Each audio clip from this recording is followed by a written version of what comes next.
Now I will make a simple circuit on breadboard to verify the values which are calculated theoretically.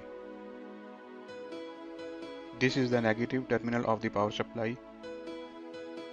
This is 620 ohm quarter watt resistor. Now I will connect the positive terminal of the power supply. The LED is turned on and it is consuming 14.7 milliampere current.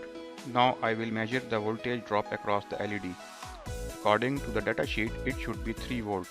The measured value is also the same. Power supply provides 12 volt to the LED circuit. 3 volts are dropped across the LED.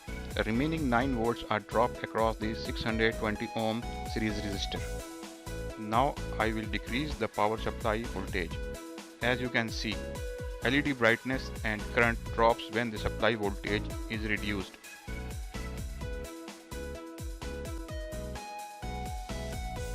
This circuit is easy to implement, but it is not recommended for high power LEDs as series resistor will dissipate lot of power in the form of heat.